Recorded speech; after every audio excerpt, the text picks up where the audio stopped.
It was Swiss hikers who carried the first aluminum drink bottles in the early part of the 20th century.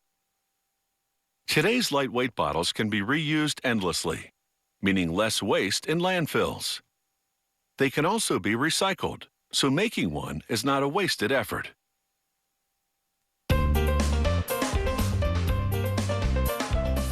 Some of those first trailblazing bottles still survive today, reminding us that this kind of container is made to last.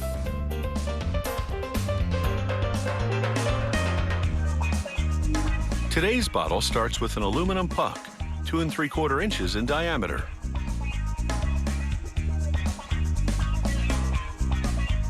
The puck travels down a chute into a punch press. It uses 660 tons of force to stretch that little puck into a long cylinder with a bottom.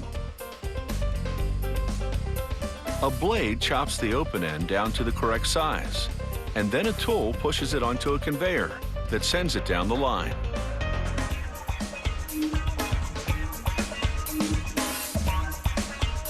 The aluminum cylinder lands on a wheel, which relays it to the next station.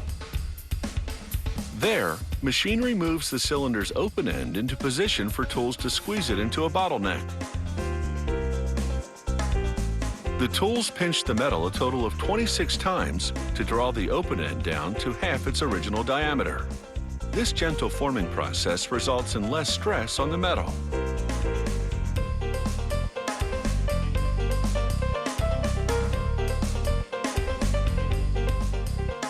The last tool presses a threaded ring into the inside of the bottle for screwing on the cap.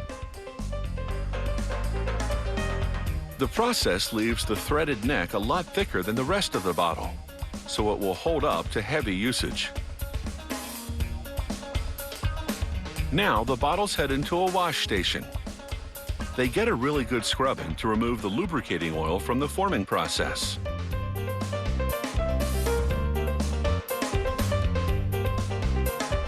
They then travel through a dryer, and after a few minutes, they emerge clean and ready for the next operation.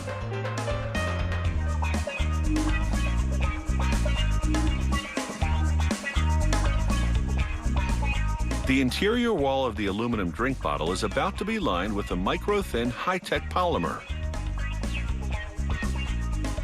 This revolving device picks up each bottle using suction and delivers it to an individual sprayer. The spray nozzle coats the inside of this container with the polymer.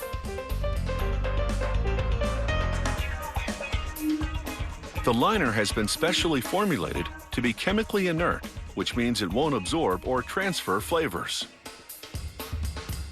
At this point, the coating is powdery, and you could wipe it off with your finger, but that's just temporary. As they bake it, the powder will solidify and bond completely to the inside of the bottle. The bottles move through an oven that's heated to 356 degrees Fahrenheit for 10 minutes.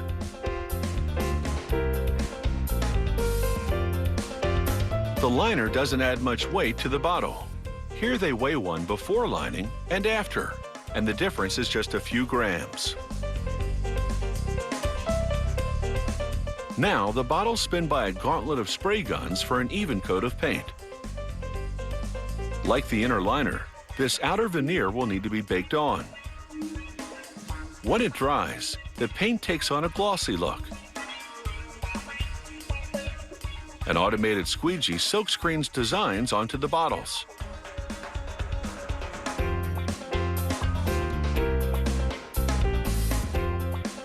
A jet of air dries the ink between printings as they build up the artwork using different colors.